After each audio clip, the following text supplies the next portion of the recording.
Today is Saturday, November 12th, 2022. My name is Kerry Clack, and I'm interviewing Willie Jordan Jr. for the Commemoration and Contextualization Initiative. We're at the Crystal Ray Preparatory College School in Houston. Thank you, Mr. Jordan, for doing this for us today. Thank you. This interview is being recorded, and the unedited copy will be housed at the Visco Center for American History. Anything you don't want to talk about, we won't discuss. Anything that towards the end of this interview that you feel we should have talked about that we didn't, please feel free to bring it up. And anytime you need to take a break, just let us know for any reason. So let's just start with the beginning. We're actually in your hometown of Houston, Texas. So Yes, sir. Talk to us about growing up in Houston and your childhood. My childhood in Houston was typical to most African American at the time. The city was very well segregated, meaning we couldn't go where the majority community could go.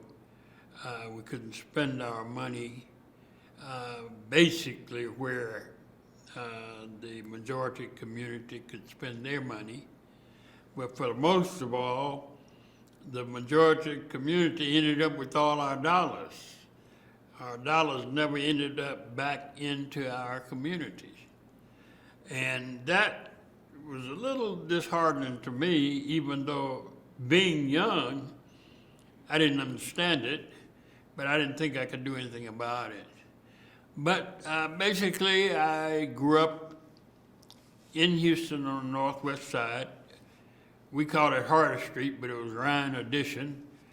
Went to Ryan Elementary with Mrs. Lee H. Grigsby as principal.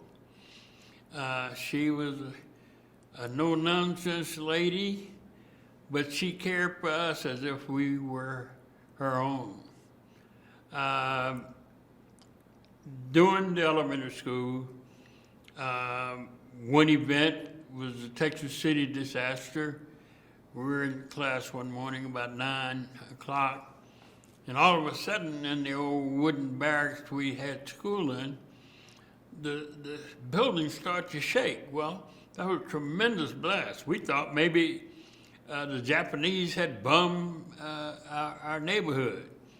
And when you read back, you'll find that the Texas City disaster, you know, the ships blew up because of the nitrogen or some of the fertilizer that was being transferred to the ships. But we felt that blast all the way in Houston. Well, feeling that made me think about some things. And what would we do if the foreign countries came over and attacked the United States? At the time, we said, no, this will never happen, because we felt like our United States was precious and that nothing could ever happen like that. Fast forward, you think about 9/11, you see what could happen.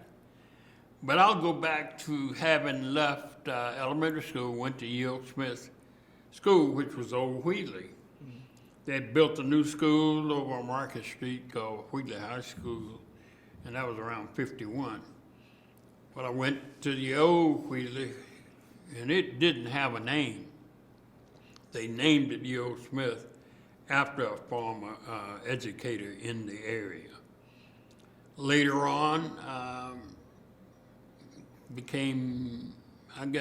when I became a senior student, for high school, went to that Wheatley High School. And the high school was done by an architect who had worked for Frank Lloyd Wright. Historically, if you think about it, Frank Lloyd Wright was the best architect in the world, especially in the United States.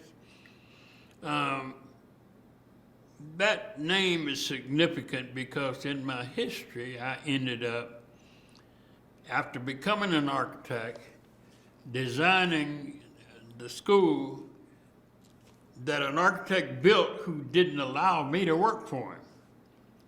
I know that's saying a lot, but I had to get that in to establish a basis. No, and we're gonna. No, it's an important part. I want to work our way back to that point. Yes, yes. But what I did want to do is set a foundation to show you how my basic training started. I was an artist. I used to win design awards. Foley's sponsored a contest where I could draw and sketch and do all these things. And being young, I was never arrogant. I was basically humble, but I felt very confident in what I could do. Well, in about my senior year, I was passing by the drafting class, and there was an instructor named Mr. James Thomas. And he looked at me and smiled and said, "Young man, come into my room." And I walked in, he said, "You're that guy who does all the drawings and sketches and winning these awards." I said, "Yes, sir." I proudly said that. He said, "But guess what?" I said, "What?" He said, "You're gonna starve to death." I said, "Starve to death?" I said, "I'm from a family of 12 and I've starved enough. I don't want to go to college somewhere and end up starving to death. What is this all about?" And he sat me down for about 10 minutes. And he said, "You need to go into a field that's going to pay you." Say, black folk don't have money for food and your basics. You got to spend money for shelter. You got to have lights, gas, and all this. You think somebody's going to spend money for artwork before they take care and pay for the basic rudiments of living? And I thought about that. He said, "You need to become an architect." Mind me, I didn't know what an architect was. He said, "Well, you can draw plans for houses and churches." He said, "I do a lot of this on the side, make me some money. I teach school." And it just passed on by. So I went on and I thought about it, and he said, "Maybe you better change your major." Well, when I checked into changing my major, I hadn't taken all of the prerequisite courses to enter college to go into architecture. Yes. But you mentioned your family of 12. Let's go back to Okay, that good. family of 12 and Yes. then work our way back Okay, upward. good. Family of 12, how many siblings did you have? 11. And tell me about your parents and My dad, his major source of employment was work. You work. You honestly work. And that's what you do. what kind of jobs, everything? Anything. Cut grass, a messenger, you thought it. Just do whatever the boss man said do. He was a driver. He would go to the mail, post office, pick up the mail in the morning, pick the mail up in the evening. He would wait tables at night for the private parties that the boss man would have. And whatever needed to be done, he did. And that's why I say his major form of survival was work. What was his name? They called him Cleveland. He was a deacon in the church, and we looked up to him. And he always brought the money home to my mom, who was a housewife who finished the 12th grade herself.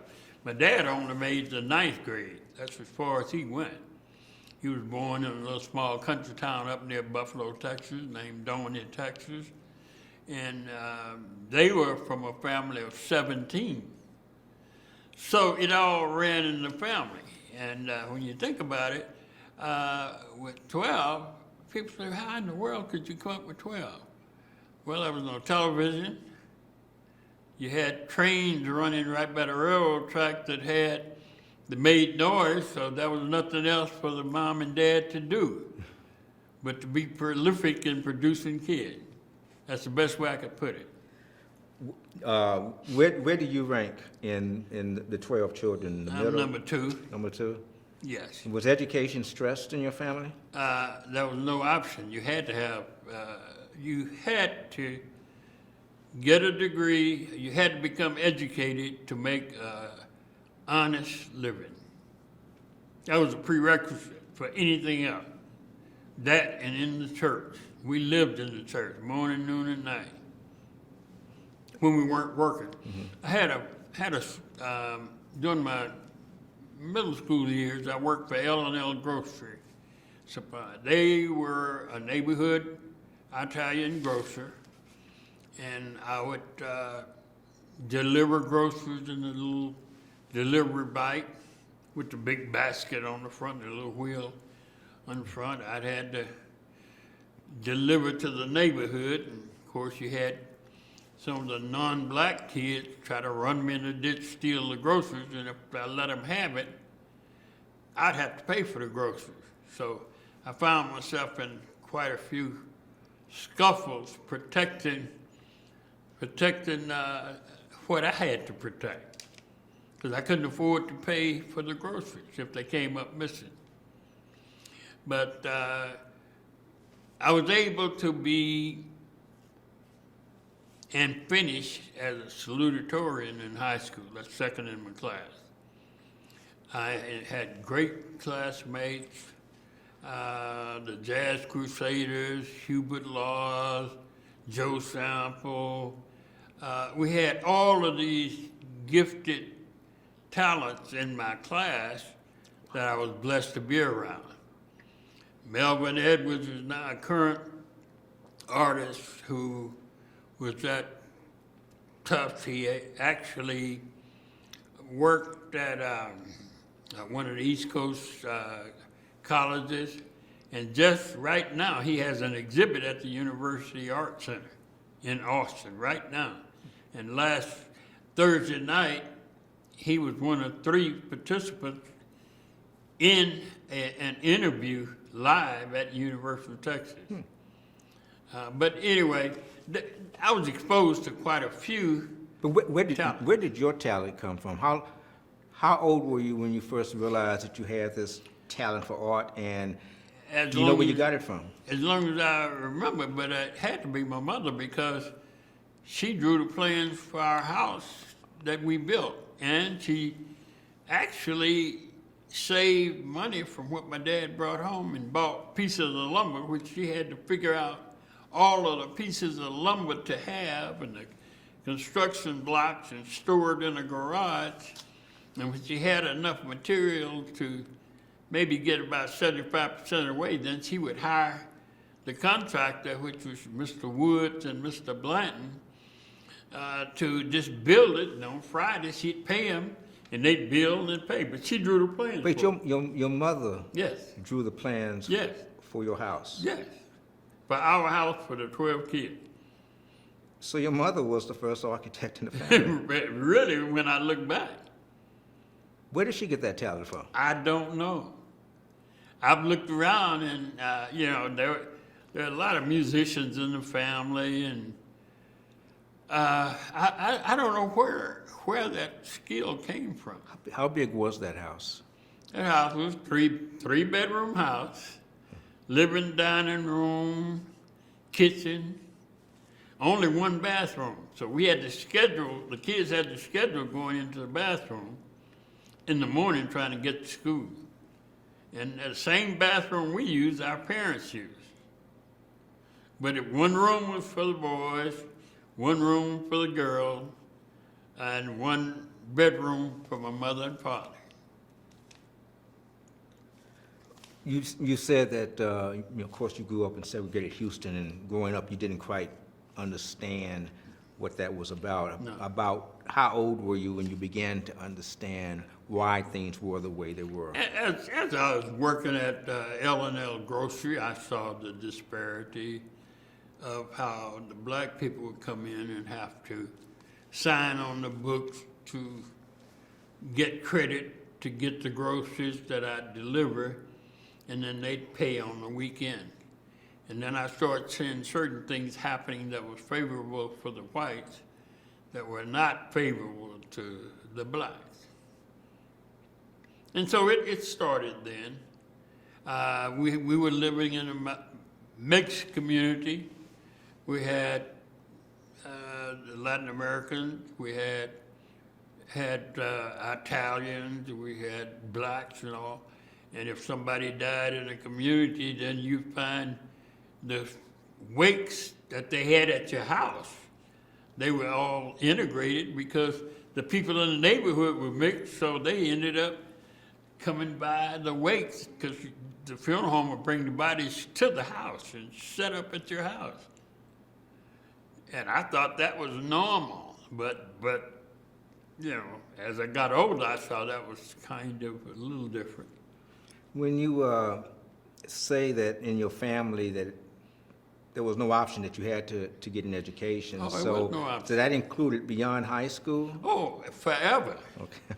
My parents are dead now, and I'm sure they're still controlling, do the best you can, no turn back. How many of your siblings went to college or got degrees or Everybody. Everybody. Everybody.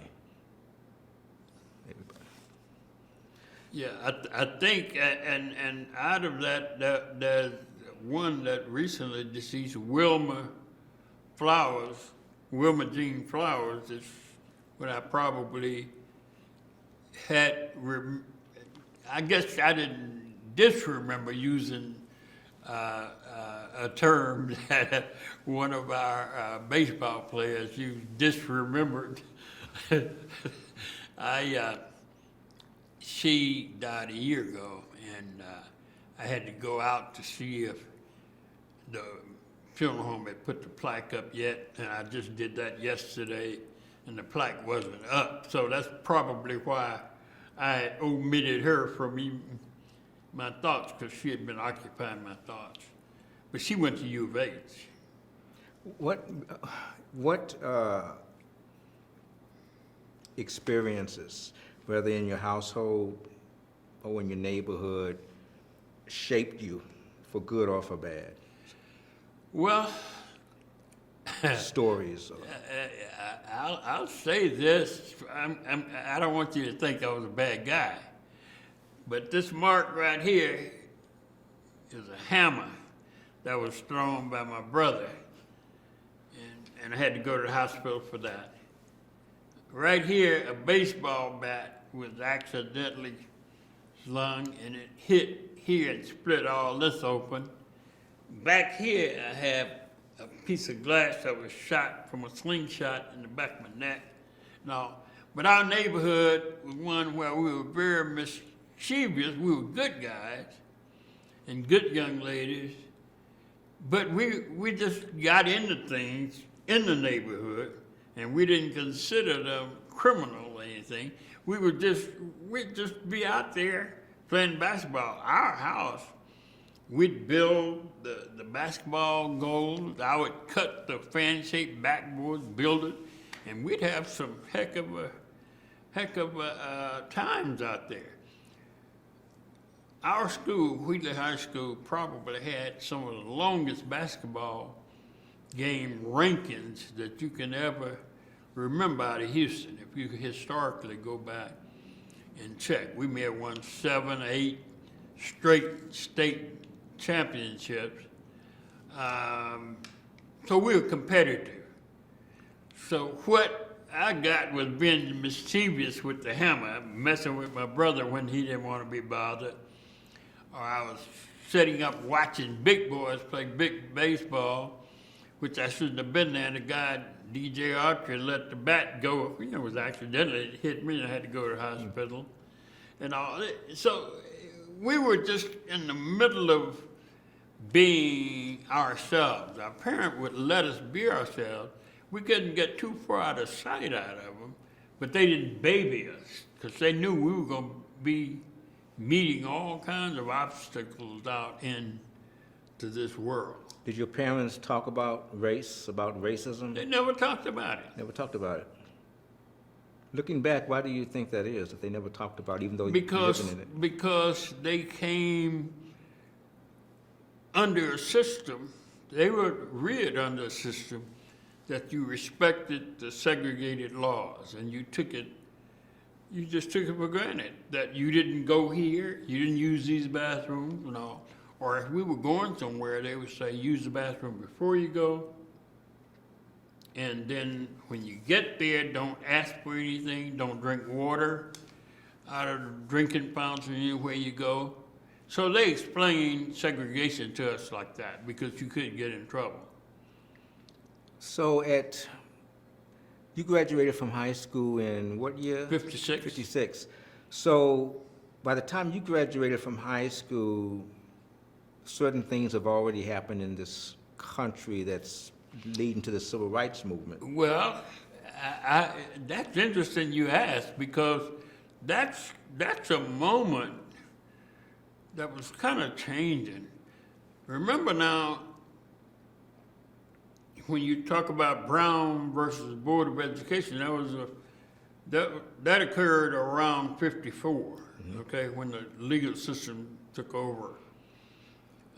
And it related to case law, if you will. You can talk about separate but equal and all of that, and I don't need to deliberate on that because history will tell you. But remember now, time-wise, do you remember what happened in the summer of 1955? Emmett Till? Emmett Till. Now, I had to work around that because even now I have to build up to talk about that. That was my last year in high school, and we have in our neighborhood, we had Jet magazine and Ebony. We would subscribe to that. My mother made sure we were educated by looking at all current events that we had. Didn't have television as such, if you want to say. We'd have to go across the street and watch television from somebody else's porch. Well, I opened the Jet magazine and I saw an image of a guy laying in a coffin. And to this day, I can wake up in a sweat in a dream and remember what that picture looked like. And with the recent movie coming out, I'm not sure I can go and look at the movie because of what that picture did to me.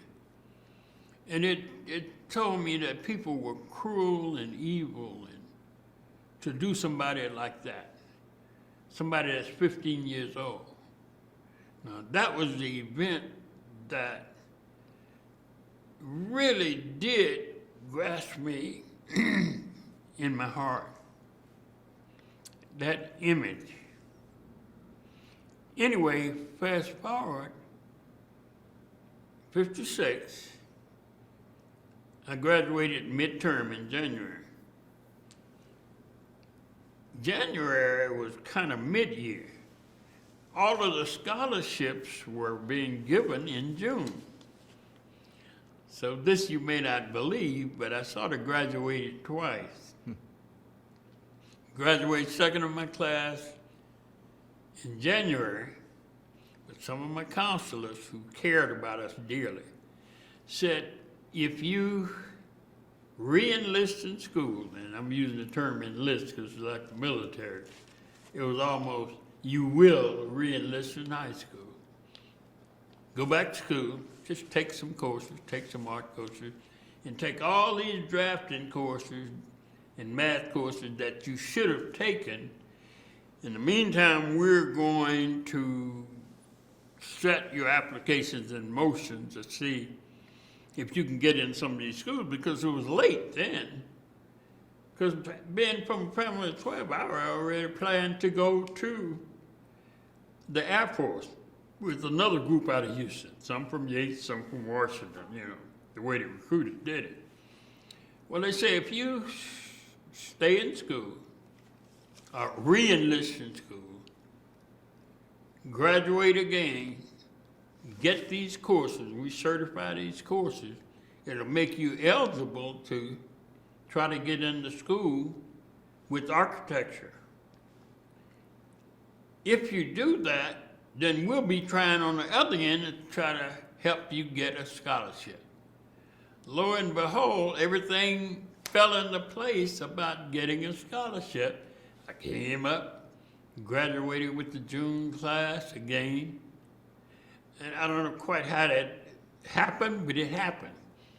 So I got my degree, and they awarded me one of the Worthing Scholarships. So I said, boy, this is all right. Some of the guys who left to go to the Air Force and Navy, that group I was going to go with, they called me a turncoat because I changed my mind. Well, I said, I didn't change my mind. Conditions changed my mind, you know.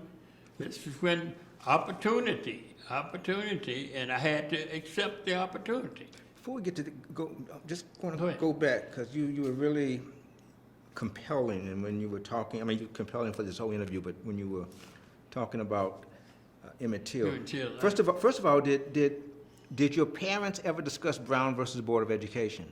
No. Okay. And when the Jet magazine came with that famous photograph of Emmett, did they say anything about that, about the photograph, about what happened to him? They simply let us read it because it stated right there what happened. They didn't have to tell us. They just made the material available to you. So it's interesting. It's every African American I know of your generation who was born around the same time, little bit older, a little bit younger than Emmett Till, has the same reaction. It's Yeah. like one of the just indelible moments of their No life. question about it. If somebody asked me when I'm on my deathbed, which was the most indelible moment, that was the moment. I couldn't believe that, even though you heard about all the lynchings and all of this, but that picture depicted the culmination of what the anger, the pain, the brutality, the hate, the evil. I couldn't quite fathom how people could do that. How did that influence you when it came to, did it frighten you? Did it make you want to work harder? Just what were the experiences? This is interesting you would ask, because when I'm trying to explain to anyone who asks me how did it affect me, all I can tell them how it affected me. Yeah. Now, the subsequent reaction to it, and believe it or not, I was calm and cool, absorbing it, but inside I was trying to manifest all of these dynamics into my own self-being to see how and what I would have done under those conditions. Well, fast forward, and I made it a point to tell you all about that because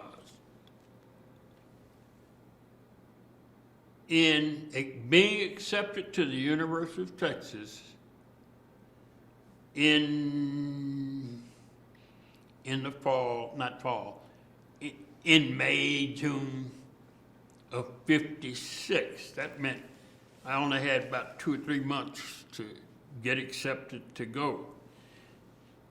Fast forward, a group of us, and one lady was in the room there, some of us got on the same bus, about 20, 25 of us got on a Greyhound bus. It was just public transportation. We hadn't talked to anybody else's parents. They all had the same motive. Just go where state education was the cheapest. Because I couldn't afford to have a scholarship and then try to go out of state. I was defeating the whole purpose. So the scholarship was to get me education. So when when your parents were letting you know that there was no option that you had to go Yes. to college, well, when you were growing up, University of Texas Yeah. wasn't an option. No, it wasn't. And I'm guessing that they never talked about the Sweat versus Painter No. case if they didn't talk No. about Brown versus Board. No. So when they were thinking about envisioning you going to college, where were they thinking of Prairie you going? View. Prairie View. Okay. But in checking Prairie View, remember now, I hadn't even thought about no architecture. I didn't know what architecture was. I'm not saying I know what it is now. No, I'm kidding. But to say education at Prairie View. Funny thing about it is my older sister had gone to Prairie View, so Prairie View at Texas Southern, but Prairie View was more technical college, engineers and all that. And engineering sounded like architecture, so they felt like, I guess, engineering was closer to architecture. I guess.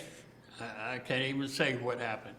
Anyway, things moved so fast until they talked about, my counselors at Wheatley said, you should perhaps take this advantage since now the Board of Regents agreed to allow the black students to enter the University of Texas. This is what you had to do to be able to qualify for. And said, I qualified, you need to go on in because it's one of your best chances to get into a state college, and yada. Sure enough, we get on the bus, we go up to UT not expecting, I don't know what we expected, other than going to college. We get to Austin, nobody was there to greet us. But what we didn't, deep down within, and I don't know why we didn't think about it, we just knew, generally, if you get ready to go into a place you're not wanted, there's no telling what's going to be there waiting for you when you get there. When we got there, there was no people standing out with signs, placards, sticks, brooms, police, none of that. Well, we didn't have any opposition, so we said maybe this is okay. I guess that's what the mind said. But all of us, you can ask everybody on that bus now who's still alive, did you think about there was going to be trouble at UT? And we'd say no, and I don't know why. So while y'all were on the bus going to Austin, y'all weren't afraid? Only one incident happened. We weren't afraid. We were just having fun on the bus. But this bus stopped in Smithville, Texas, to pick up an old elderly Caucasian guy. He got on the bus and he walked down the aisle to get him a seat. He wasn't going too far because there saw all these black kids on there.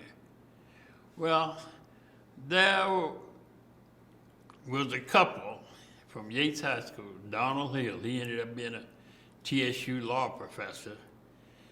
And another lady named Jerry Ann Cannon, and she was very fair-skinned. And they were sitting in the seat right in front of me. And this old elderly guy passed some open seats and came all the way back.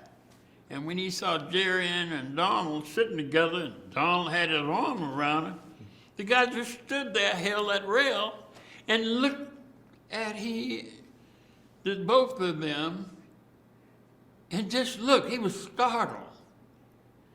And from Smithville, maybe 30 miles into Austin, he just stood there watching. And Donald Hill was kind of a jokester anyway. He would be talking to Jerry, and every time he looked, that guy was looking down at him. And he looked back at me and said, Willie, what's this about? You know, he was just a jokester, you know. And I looked, and that guy was just standing there with his hand on the rail looking. And, you know, the guy didn't pose a threat. So we didn't think about it. We didn't think that this could be the signal that he was a spy or anything. Well, nothing happened, but the guy never sat down, and he was shocked to see what he thought was a black and a white together on a bus. That was the message that came to us. Going back to when you were still in high school, when did the university, okay, when did, you mentioned James Thomas, Yes. the teacher who industrial set you down. teacher, yes. What year was that? Your junior, senior year? No, that was, my senior year. Okay. It was in the fall of '55. Okay. And when was the first time you heard about the possibility of being able to enroll at the University of Texas? In probably February, March of '56. So it happened just like that. Yeah. And why were all of y'all on the bus? Did any of y'all's parents, did anybody's parents, I mean, today everybody's, parents drives them to their first day of college, but that didn't happen with y'all. No, if it did, it was only very, very few that we didn't even see because that bus was loaded. And why wasn't that a possibility back then for your parents to drive you to UT for your first day? Money was one thing, and then two, black folk, even today, are very religious people. They figure if you do right and be right, everything else will be okay. That this is an honorable country we live in. They weren't dealing with the reality of it. And y'all were aware, 24 of y'all students, y'all were aware that y'all were going to be the first, were y'all? Yes, but I can't answer why we weren't afraid. We didn't seem to be afraid. We knew we were going into some strange territory, but since we hadn't been there before, we wouldn't have known how to act. If we had gone into a place before and it had sticks and the water hose, like 10 years later happened at Little Rock Central and all those places. Now remember, this was all before that. So we didn't have examples of the water hose and the dogs and the policemen, but we did see evidence where there were many hangings and brutal killings by whites versus the black. Where did you see that? Oh, anywhere. Anywhere. Yeah, you can hear the news on that. And you make a good point. So what did University of Texas or Austin, did it have a reputation amongst y'all before y'all, did y'all know anything about it? Because it's a good point you make. This is the fall of 1956, and 1 year later would be the integration of Central High School in Little Rock to all those things and the protesters and violence that you didn't see in Austin. That's right. So did Austin have a particular reputation, or University of Texas? Did you know anything about it? Not really. Not really. And obviously, if it had happenings like Little Rock before, we'd heard about it, but we hadn't heard anything like that. Because nothing had occurred like that. They hadn't had integration on that level. But the decision to go ahead and deal with what had occurred through the courts and address it, that probably saved a lot of the bloodshed or the unrest. How did your parents feel about the fact that you had been accepted to the University of Texas? Well, they were happy that I was getting an education. They didn't think about the danger of it. And I guess since they didn't think about it, we didn't. Because I know if my son, either one of my sons now, had I thought something was going on when we took my second son over to Xavier, first thing we did before we got to Xavier, we drove over to the hood and showed him where you shouldn't go. We knew where the crime rates were. We knew about all the drug places and the killings and all that. And we went by and he saw physical examples of people hanging out, drinking 40 ounces and all that. And he was looking and he said, hey, let's go. So that's what we did. But our parents didn't have to do that, or they didn't do it. And even though it was their expectation that all their children would go on to college, was that a tradition yet in your neighborhood? Had a lot of other, so, and you being the second of 12, you were kind of a precursor not only of your family but also in the neighborhood. Yeah. Because you mentioned your friends who thought that you were a traitor for not going to the Air Force. So what was the reaction of some of your neighbors that hey, Willie's going to university? Oh, no, at that time, everybody's elated. Oh, the community was, well, you know, they were like this. At what point, when you were a student at UT, you didn't face any other violence, you didn't face any protesters, but at what, When I first got when you first got there, at what point did you realize, but this isn't gonna be peaches and peaches, cream. peaches and Well, first of all, when Roy's Cab, I always remember that, Roy's Cab, taxi cab company, there was a little Hispanic guy. He said, I'll take you, I'll take you, I'll take you. And he was trying to be our tour guide. Took us to what we thought was a dormitory. This is the first time we knew it was gonna be Army barracks.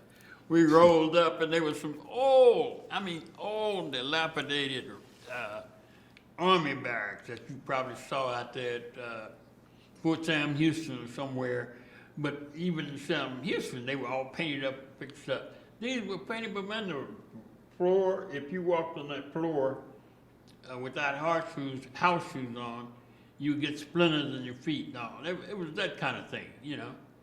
So we had Senior Center dorm A, B, C, D, and F. There was some whites living in some of those barracks too. We lived in dorm F and D, and the whites lived in A, B, C. They were even segregated, you know, those. So at that time, then we started becoming real saying, wait a minute, I thought we were gonna be in a dormitory. Well, we got over that because we saw we were in the barracks. It was like being in the military, which none of us had been. Went on and fast forward, we got over that experience. The next was actual registration. You go to Gregory Gym, where the girls play volleyball now. They remodel the building now and all that. But we went into Gregory Gym and everybody was moving around in registration. You go to point A, B, all ABCs and you know, all of this chaos, and we followed through. But you know, the most exciting moment of that registration, went up to this is signed in, and they give you these courses, you take this and you follow this catalog and all of that, and they hit the cash register and give you your ticket on how much it was. Do you know I registered for less than $100? That's what my fee was. When I saw that, it was unbelievable. So that meant the scholarship we had, we didn't think it was gonna be enough, but you registering for less than $100 per semester, and then you had money to go buy your books and food and stuff. So man, we were rolling then, we were in good shape. So we'd go back to, I'm gonna call it dormitory, it's still a barracks. We'd go back in the evening. Classes started, and that's when the reality set in, because when you go into some of the classes, you sit down, some of these big classrooms, all everywhere. Well, when you sit down, there'll be one or two blacks in the room, but if I'm here, there's a vacant chair here, there. When they finish filling up the room, you'd have a vacancy all around the black student. So you'd be there sitting there in a vacuum, you know? So you're isolated. People didn't come out and say, we don't want you here. And we weren't asking, begging to be with those folks. We wanted education. That's one thing I said about the students that got there. We didn't ever care about wanting to be in those folks' homes, or be with their kids, or go with their girlfriends and all that. We were getting education. Evidently, their parents had told them, you know, about us, that we had certain things, stigmas about us. maybe we had bad breath, maybe we didn't bathe, or whatever the stigma was, that we didn't have a problem with that. But that's what would happen. You'd go in class and everybody would come back saying the same thing, that nobody would sit next to you here, there, and all. Now, one incident, I was in a drafting class, this is the first year. That little vacuum space around you, you know, that no place to sit. There was some Caucasian girl came in late for registering, and I guess when she came in, she was looking all around the room for a place to sit down, and there were some vacancies around me, and she came in, sit down next to me, introduced herself, and all these heads around in the room started looking over there at us. Well, I didn't know this girl, and it didn't bother me about being in isolation. But then it hit that these people were still on edge for themselves. But evidently she had, I don't know where she was from or anything like that, but she's probably getting an education too. What about the professors? How did they treat you? I never had a direct situation with an instructor as some others had. Some had instructors who told them they'd never make a good grade under them. That didn't happen to me. Sure didn't. They didn't grin in your face or anything. They come in there and they put the rule down, you take the test, you make the grade, you do it. But we never knew what happened in the background. What we found out later after we graduated. Not all of the students did it, but you know, the fraternities and the sororities, they had access to the exams. They had access to exams. So over at You mean cheating? They were cheating? Yeah, they had the exam. You spread the exams out among themselves at the fraternity sorority houses, and they get all the answers. And if you want to say that's not cheating, they had an advantage over it. Let's put it that way. If they had access to it, they had an advantage over you because you didn't have access to what the exam was asking. They go and research the exam and study by the exam. Well, we had to just study overall through the books. We found that out later. They were charging, you know, that was these guys in the fraternity. They were charging big bucks to some of their buddies to do this and that. They were getting over. And to be clear, there were no black. Now watch this. Okay. What we found out later, they had this big amphitheater room where you take exams. What we didn't know was happening, they were sending people in there to take the exam for them, graduate students. Well, the instructor wasn't caring about that. You sit in that seat number 48 now, but if you're black and it's only two of you in there, I guarantee you they don't know if you're showing up or if you're different from the one who's supposed to be there. And we found out that was happening because some of the guys, they drink beer on the weekend, you know, some of the other white guys, and they would tell us what was going on. Not to say that all of them did it, no. Most of them were up front and took care of the business. At what point did the interaction with your white classmates get better? Did there come a point when they, you know, well, like the young woman who said that? I got you. Let me tell you one experience, and it was good. One of my fellow architecture students, he was from a rich family. I heard the name from Houston, and I won't call a name here. He's not alive anymore. But this guy came up to me after being in the class when we studied architecture doing this and that. He came up to me and said something about boy so-and-so and so-and-so. And I looked at him and I asked him to come over here with me for a minute. Let me visit with you. And we went over in the corner.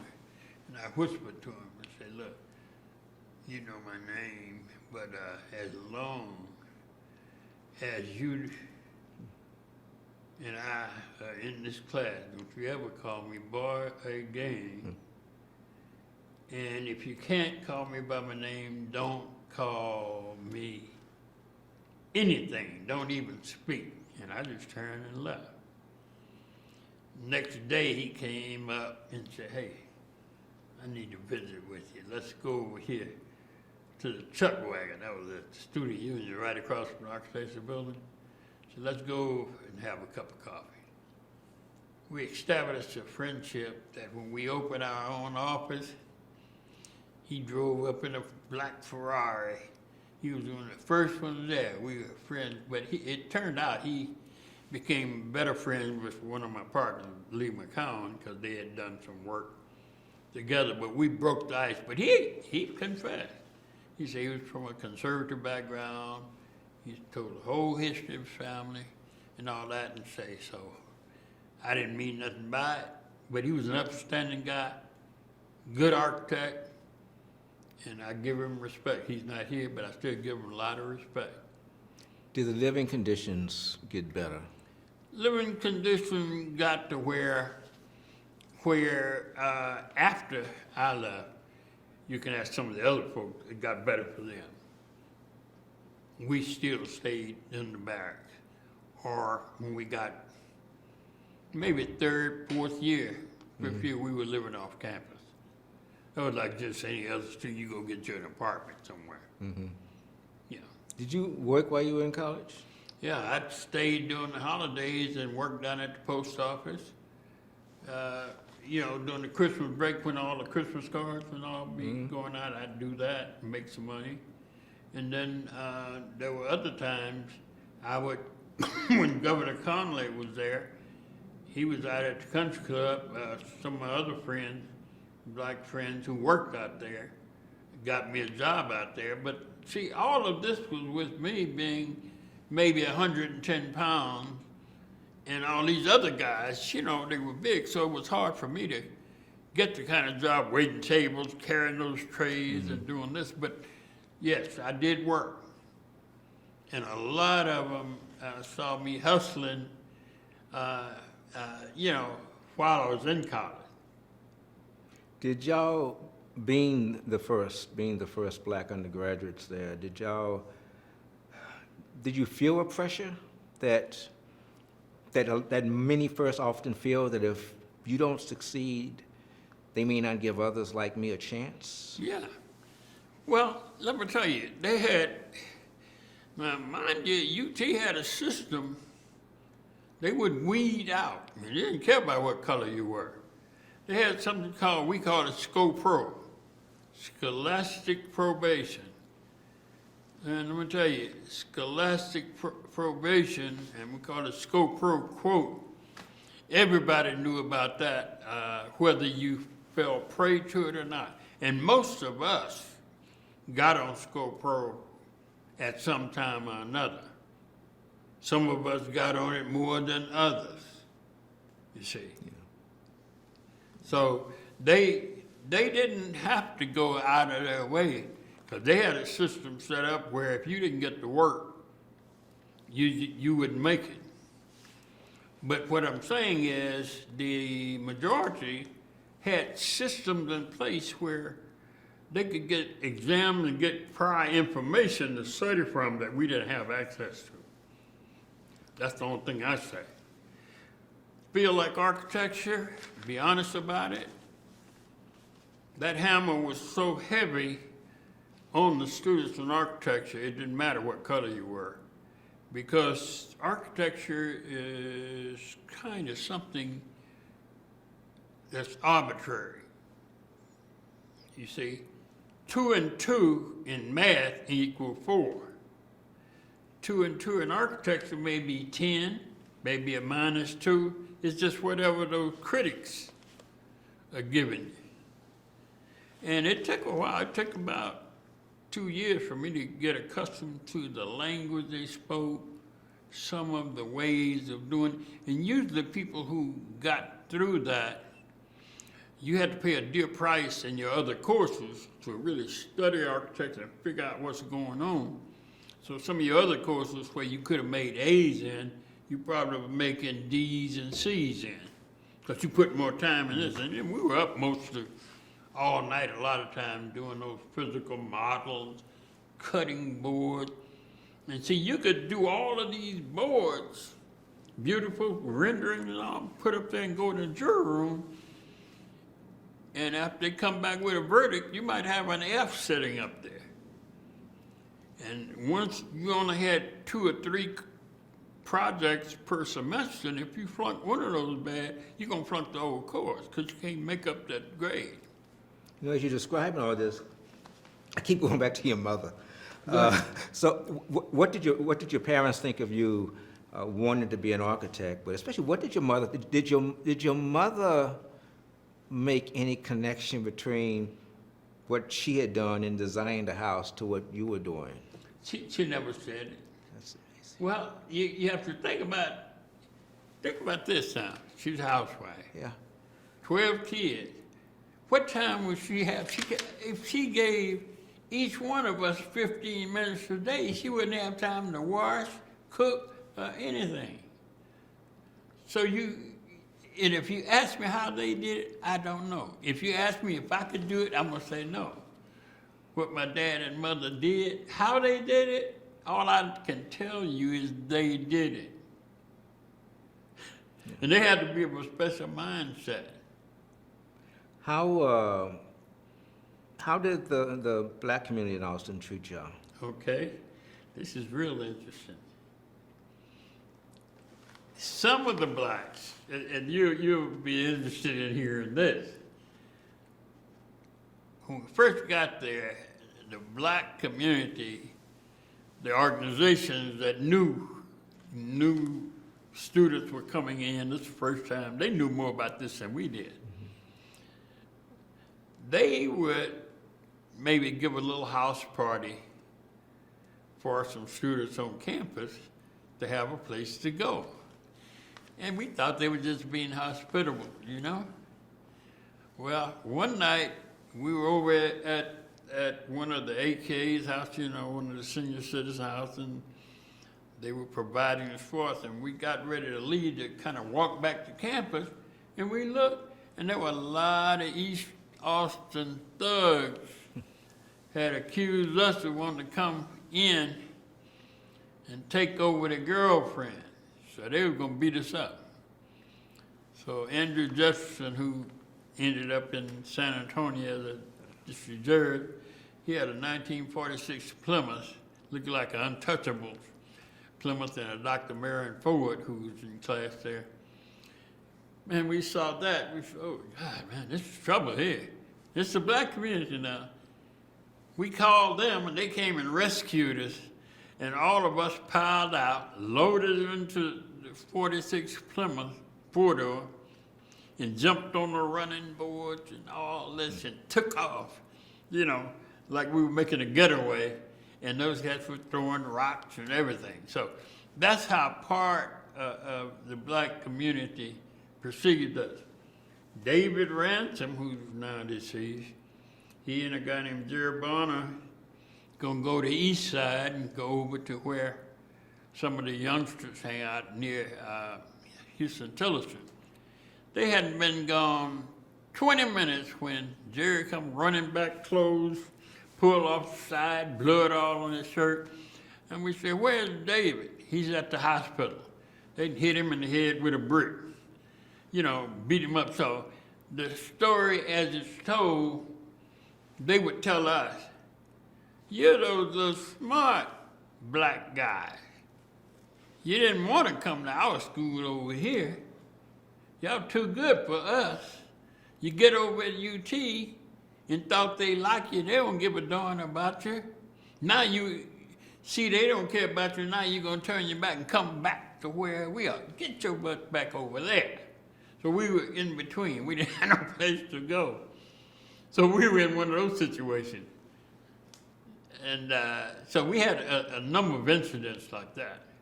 How about the members of the Austin black community who weren't your peers? What about their parents and grandparents? Did they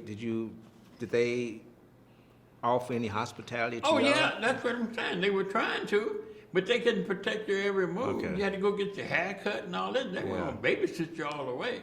But MJ Anderson, you know, Kappa, Warmly with the insurance company and all of these places, they would help as much as they could. But you know, it's just like your parents would tell you, you gotta be protective of yourself. You can't go where you know you're not wanted, and you can't have a set of parents away from home that's gonna treat you like your parents treat you at home. Did you find a church community in Austin? A Yeah, particular church? Ebenezer Baptist Church, Reverend Church. Griffin, Marvin Griffin. What's the reverend's name? Ebenezer Reverend Marvin Griffin. Okay. Who were some of your closest friends on campus? On campus was Leon Holland he's still a good friend from San Antonio. He went to Wheeler. And Peggy, his wife, she went to UT. Girl named Lodi Whittington from Waco. Marion Ford, who's deceased, he's a doctor, he was a good friend of mine. Andrew Jefferson, a judge of mine. Dr. Samuel Houston, who went to Prairie first, came to UT, did his house for him. And Tyler, he's now deceased, about 2 years ago. I did his house for him, but through those connections they got to know me and saw me doing work at night, studying all night. And then Lonnie Fogel, who will be here tomorrow, and then Marty, just quite a few. But then there were, aside from Norcell, who ended up being a business partner, Norris Mosley, who's an architect in Houston, but he's from Austin, had gone to TSU. There's just quite a few. Did you have fun? Were you able to have a nightlife, a social life? Not really. We'd go to a movie now and then. But, you know, after David got beat up pretty bad, you know, we'd go to Anderson High School games, which they had a great football team in 57. Anderson Yellow Jackets. They had state championships in a couple of years in a row. And we'd go over there, but we'd go over there in group. Go to the game, watch the game, and then go back home quickly. We didn't stay there.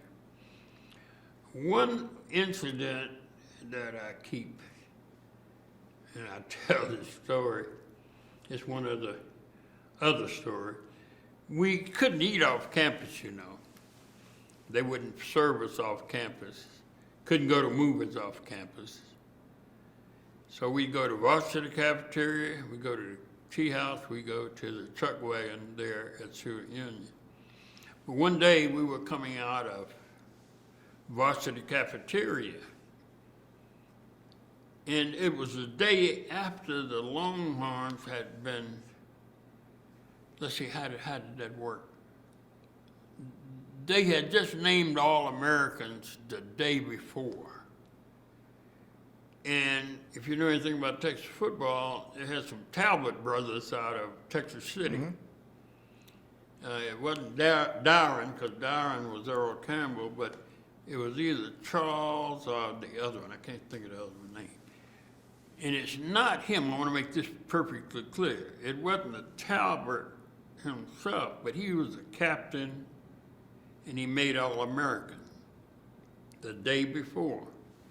Well, that evening after, we were coming out of the varsity cafeteria, and where the football players eat, those lobbies would somehow meet up, and there was a terrace out front.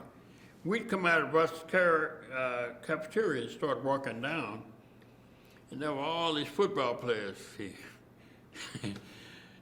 So it was Charles Miles, who's now deceased. He was one of the 56ers.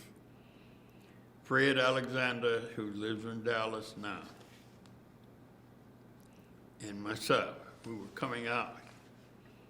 We were walking down the steps and we heard somebody in the background, one of those guys, one of his teammates, one of Talbert's teammates say, "You don't want to play football with those Niggers, do you?" And so we, heard it, and the two of us heard it. Miles from Hearn kept walking.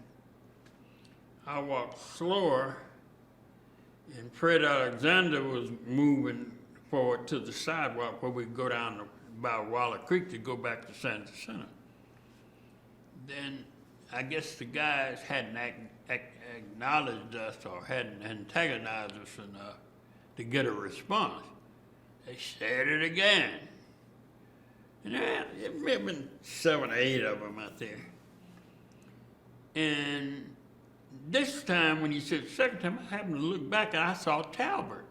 The reason I saw Talbot, I was one of the counselors of one of the dormitory Dorm D. And Talbot was over at C or D, not C, or B. And we had a council meeting before where they were telling us how to conduct business at UT and all this. And he seemed like a pretty nice guy. And they said it a third time, real loud. By that time, Miles had gotten on the sidewalk headed towards Waller Creek Bridge, but he was standing there and said, "Willie, come on, come on." And Fred was being real cool and quiet, was in the middle. He didn't know whether to go this way or that way. Well, they saw me turn around and go back to the group. And as the story is told, Miles used to say, "Man, the numbers weren't in our favor."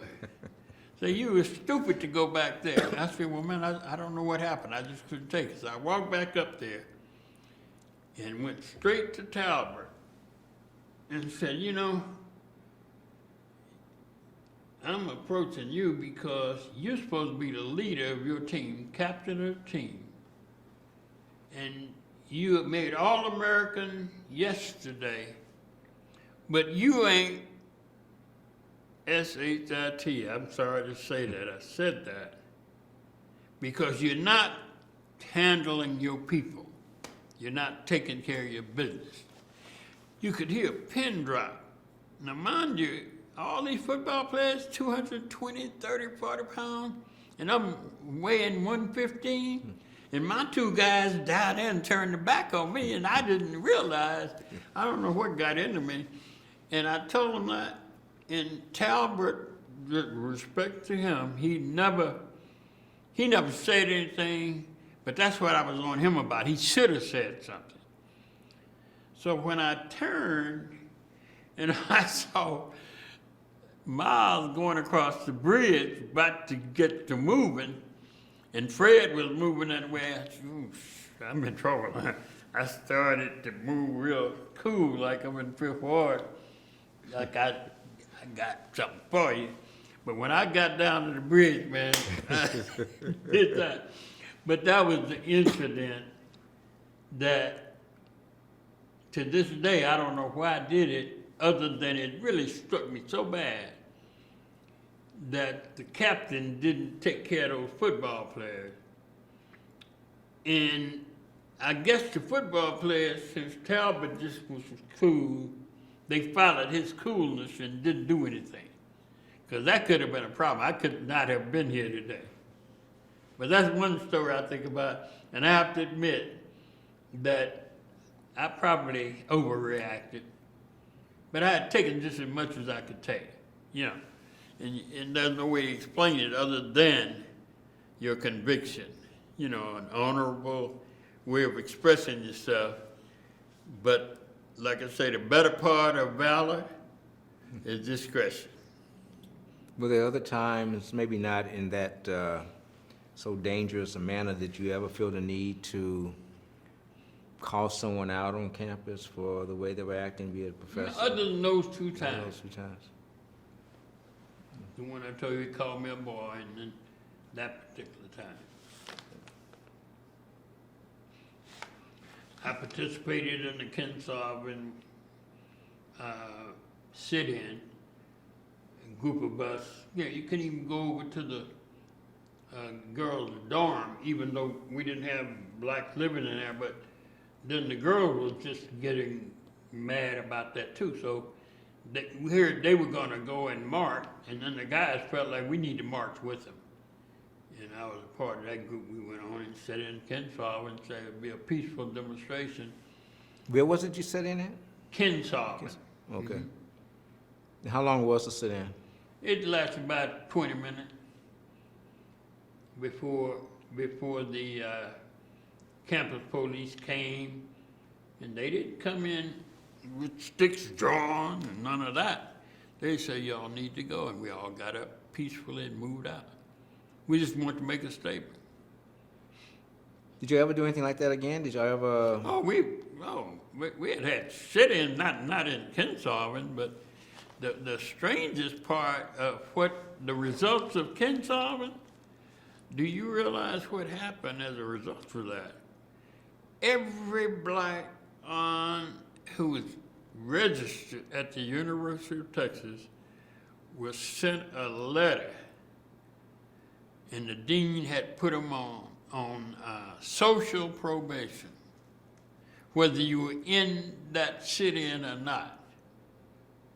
And guess what? The list of what constitutes social disruption of behavior, lack thereof, it had about 20 items. Well, guess what? When you ran to the bottom of the 20, we couldn't do them anyway. So we say we've been on social probation before Kinsolving. And this was the first year, 1956, 57? Yeah, 56, 57, probably 57. So, Kinsolving probably happened in 57. so y'all were years ahead of any student sit-ins of the 1960, before in North Carolina, and y'all were just a little bit after Rosa Parks in there. So y'all. That's where we were. As I said, sometimes, these dates, I could run a chronology on it, you can check it, but those dates I know for us. Huh. Now you didn't have a straight period of entering UT and then graduating. You had a little bit of a break. Explain that. No, first of all, architecture was a 5-year curriculum. And that, as I told you, that first 2 years, the SCOPRO on and off, and not understanding architecture and all that. And then my military disruption, because when I got up to a certain point, I had so many course credits, but if you don't take a full load of accredited courses that's counting towards your degree, I think I had 11. They would draft us, and what happened, they drafted a friend of mine from Lubbock. We were staying in a house together. And they didn't draft the guy from Lubbock, the one from Longview, Manuel Wilson from Longview, got a letter. He was at work, and Emmett Jameson and I went home to this little duplex we had. We saw this official looking letter with Manuel Wilson's name on it. We looked at it. Man, that looked like the letter say you're drafted. We tried to hold his letter up and couldn't see what was in it. We went to the stove, we steamed his letter open, read his letter, and it says, you are hereby inducted into the United States Army. That very moment, we sealed his letter back up, put it in his box, and Emmett and I got in his 49 Chevrolet, went downtown to the post office about 4:15. Post office closed 4:30. We convinced a recruiter to sign us up for the reserve to keep us from getting drafted. And that's how we made it. So then I had to stay a year out. We were accepted, so I had to stay a year out for going to the military. Because when I came back, they didn't have all the courses I needed, which was just a few, in the same semester. Some this semester, some this semester. It extended my stay. some more. So how long were you away from campus? How long was your break? About a year. When you returned, did you notice with any changes? No. None? And then at that time, of course, I was trying to make sure I got in and got out. But the basic environment was the same. Where were the places on campus that you felt comfortable, that all of you felt comfortable as? We could just go over to the student union. You go spend your money at the co-op, buying T-shirts or books or something. But you go east side on Sunday after church. There was a place called Southern Dinette where we ate. A black lady owned that right on 11th Street. But not many places on campus for y'all to felt welcome or could enjoy yourself. Later on, they had the black ladies had a place called Almatrix Co-op. That's where we would end up being when they moved. After the first year, they moved on campus, but it was in a house set up for black ladies. You graduated in 1963. As you were getting ready to graduate, or after you graduated, how did your experience meet with your expectations from that, when y'all were on that bus ride? Well, first of all, I'll say this, and I have to insert this in there because upon graduation, of course, my parents came up. One of the worst another experience I had was my principal, who in elementary school, I told you, would look after us. She got on a bus to come up to Austin to see me graduate from UT. That's how, the old black principals used to follow their students. You know what happened? The bus got to Austin and was making that turn to loop around to go into the little garage thing where you let them off at the terminal. She had gotten up and then the bus hit the brakes. She fell, broke her hip. They took her to the hospital, shipped her back to Houston. She never saw my graduation, and she never recovered. She died without recovery.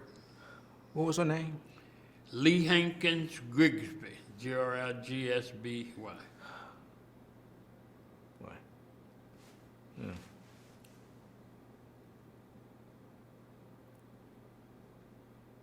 And that's just the life cycles of what happens in our community. What was graduation day like? Okay. Your parents came up? Oh, yeah. They were proud. We were out in front of the tower on that mall terrace. How were the black students treated the same on graduation day?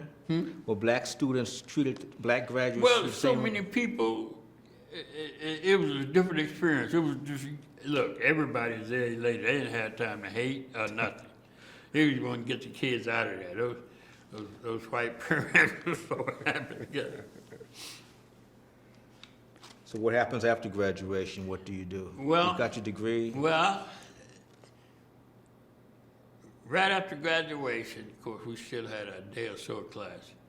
I was called in by a couple of instructors, Lepsiger Pierce and another guy, and said, look, congratulations on graduating, but we understand in the architecture profession, it's gonna be hard for you guys to get a job. So what I'm gonna do is write you a couple of letters. Wrote me a letter to the same architect who had done Wheeling, and then wrote a letter to another former UTF. So you take these there, and with how we helped his son, I don't know which one he was talking about, say, but we helped him get out. So he ought to help you. Well, with the letter, the only thing I regret, I didn't make a copy of it. Well, I took an original letter over to his office, and a lady was a receptionist, an older lady. She raised up, looked, and saw me, and thought she had seen a ghost. Especially when I handed her the letter and said, "I'm here to see Mr. So-and-so." And she put her head down, never looked at me again.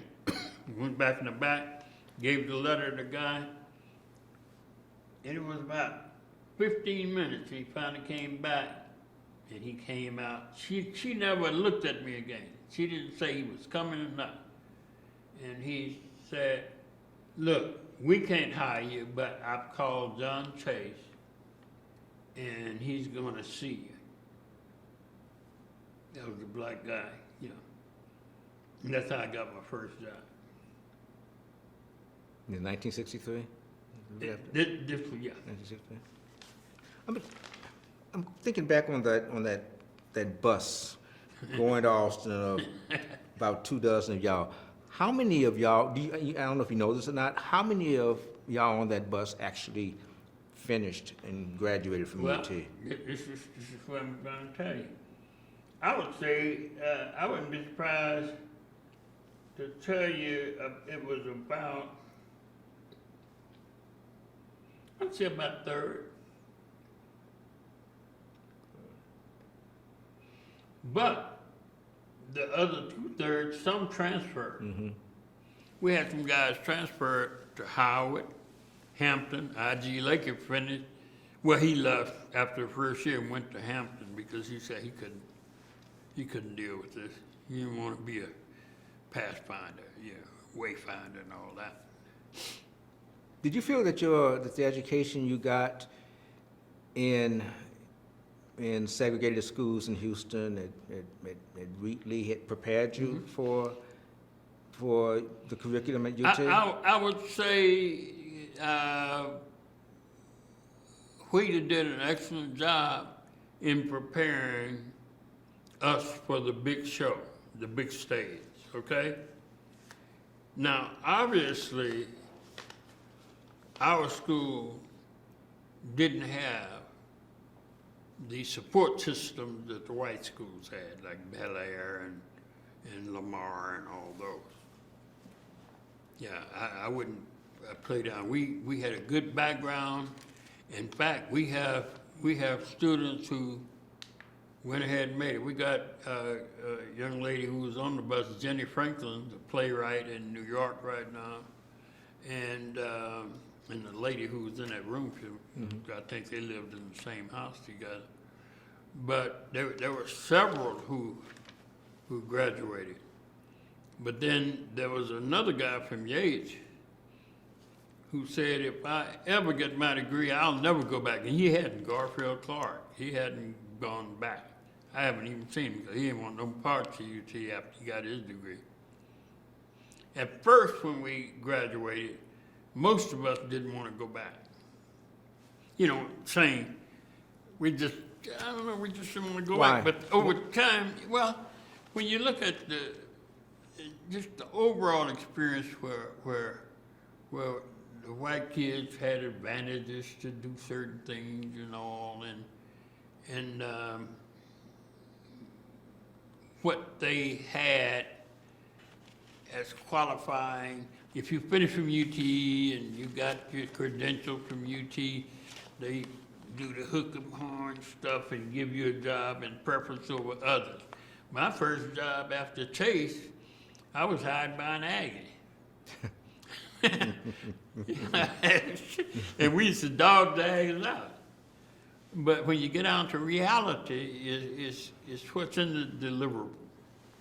Who can deliver it? By the time you graduated from UT in '63, had they had their first black athlete yet? They had. I mean, Whittington later in the decade. Yeah, football. Julius Whittier was our first guy. Yeah, like but that was late '60s, so not while you were there. No, not while I was there. Yeah. So it was a big gap. Now, going forward, as I said, over the years, things changed. I have a son who finished from Whittier, the oldest one in California. I've been to 3 Rose Bowls, you know, actually go there and had the benefits of everything as if my son was an alumnus. But I didn't get that from UT. I got it through my son who was from Whittier, through his connection. He's a trader, you know. So he had connections to do whatever, you know. Yeah. So all of the benefits I got going to these sports events and all that came through my son, but he was not an alumnus. My grandson wanted to come to UT, but the system, obviously with the system, you know, he couldn't get in. That's why he's at Kansas right now.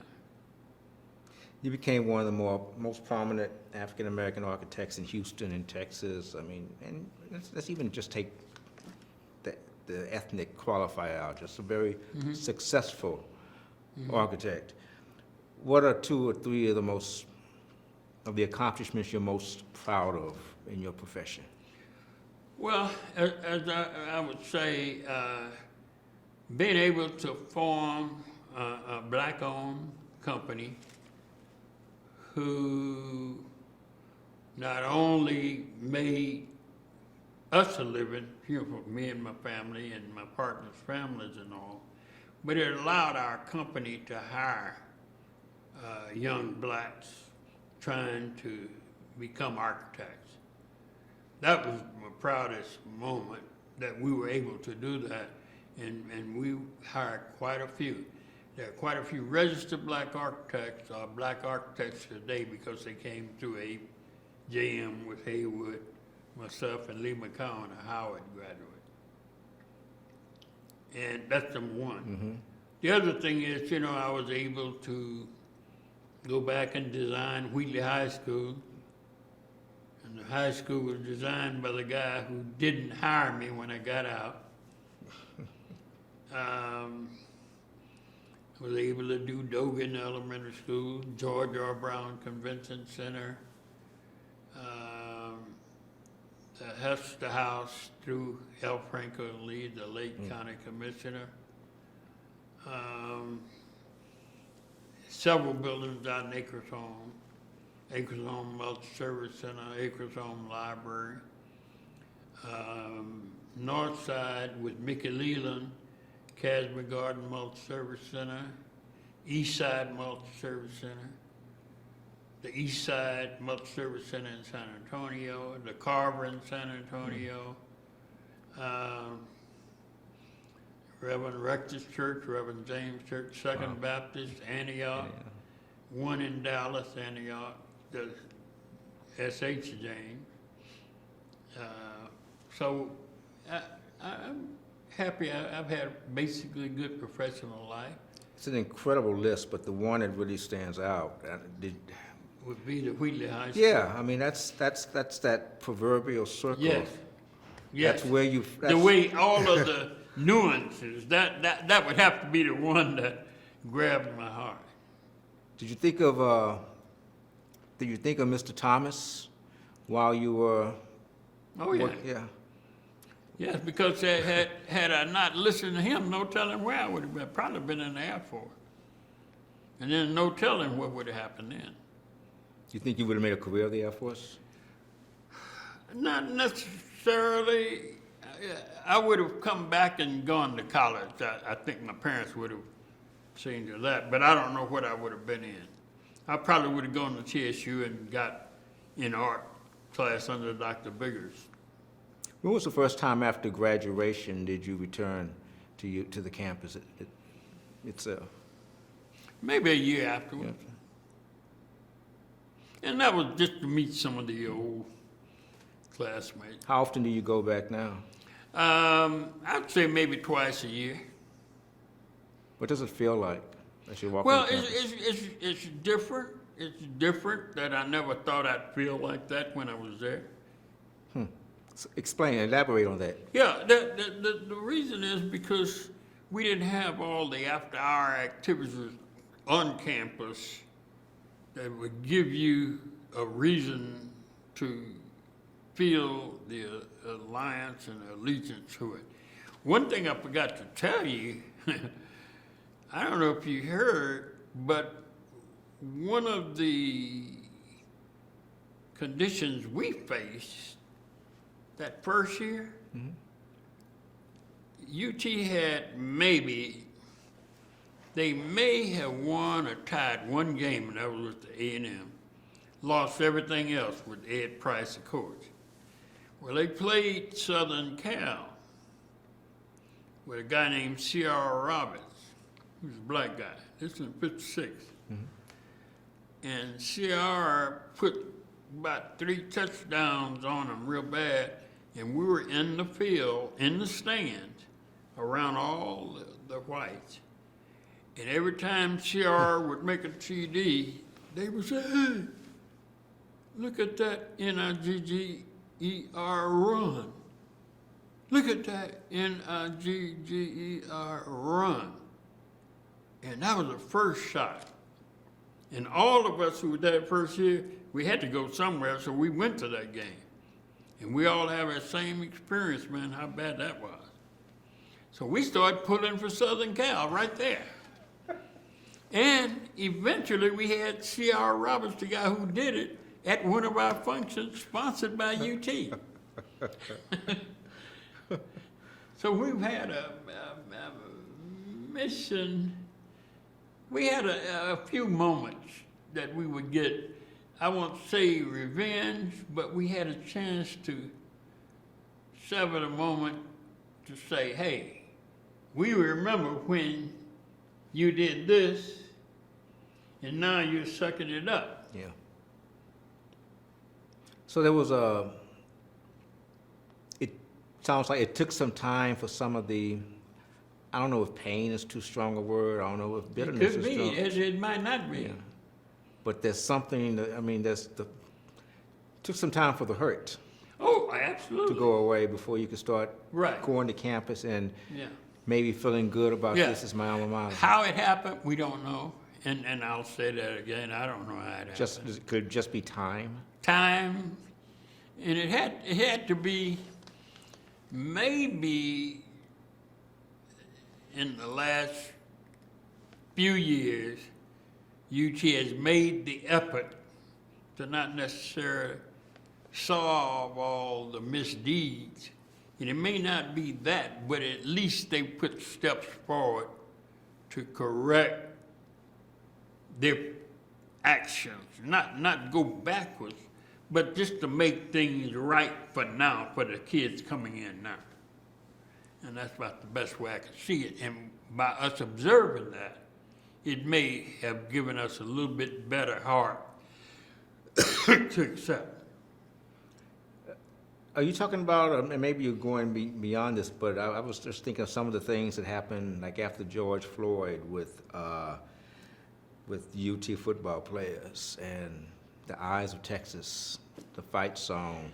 That I was able to sit back and listen and enjoy the fact that these youngsters have the courage now to stand up and be heard, where when we were going to Kinsolving, we had to stand and leave and then get put on social probation about it. Where now the actual change now, these youngsters now are serious. They'll use social media, they'll do everything they can in their power to try to level the playing field, when you say the Eyes of Texas and all that. A lot of that we didn't know. Do you get a chance to talk to some of today's black UT students or recent graduates and let them, do they know about the fact that you're a precursor, that they're there because of you? Yeah, they're starting to know, and we've started a few discussions with some of them, What does it feel for you to know that because of what it gives me great joy to know that times are being changed. Ultimately, what was the impact of going to UT on your life? How was your life? I mean, you've already alluded to it about maybe going to the Air Force, but despite all the lingering things that happened and the Well- hurt and isolation, was it worth it? In all, I'd say I'd do it again because I think I can design with the best architects around in terms of just a skilled designer. I understand what it's about now when I didn't even know how to spell architecture. So, to answer your question, I think I got good education, especially in architecture, because we had a group of instructors there. As I said, didn't care what color you were or anything. They were talking about architecture, pure architecture. Had a chance to have a classmate named Douglas Cardinal, who, if you want to Google up Douglas Cardinal. He was a classmate. He was an architect who did the National Indian Museum up around D.C.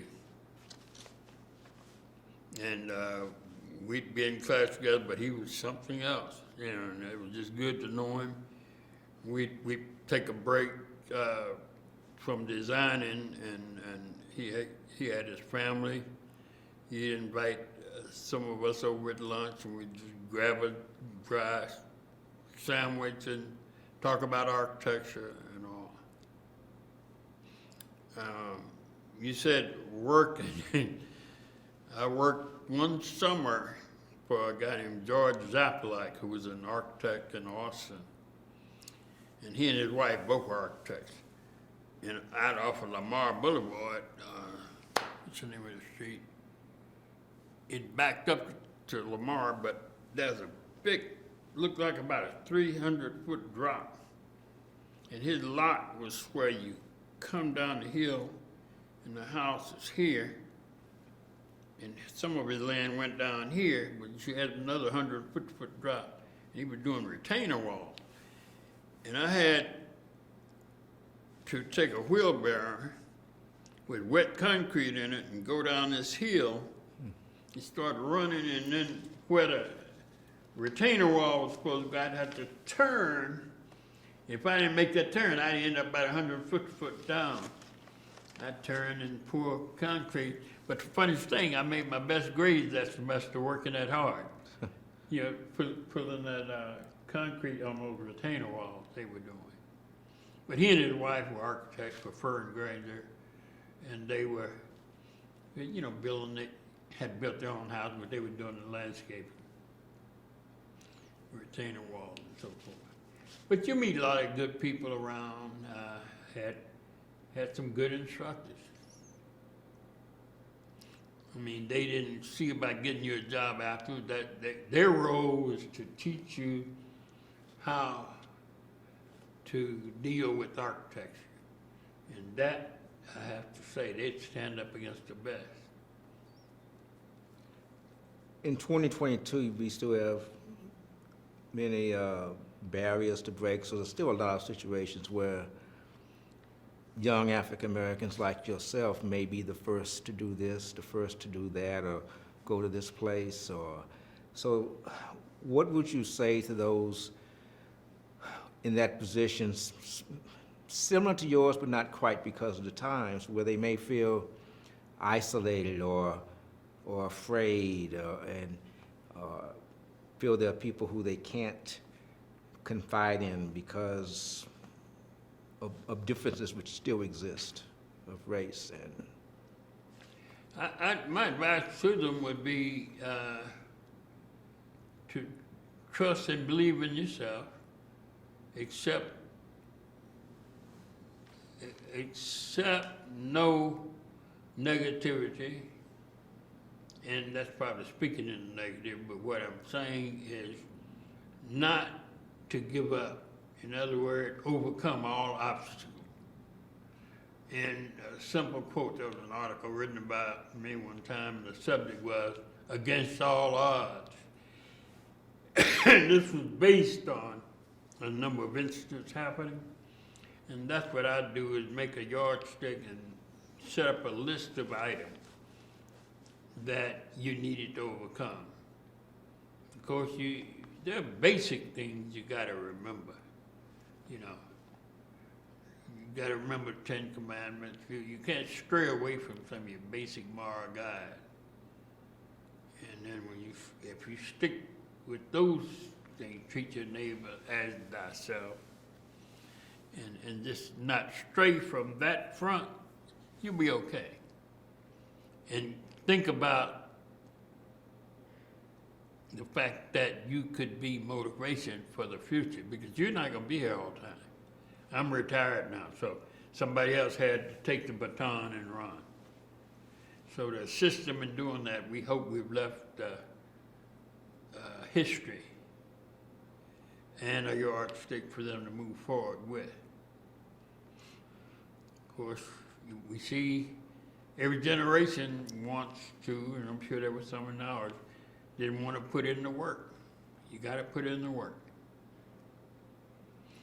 Put in the work, and more than ever, you'll succeed. My last question, all things considered, who was the best architect in the family, you or your mother? Not knowing what she didn't get a chance to express, I would probably say my mother. Because I'll tell you this final story in my departing, and I'll never forget this.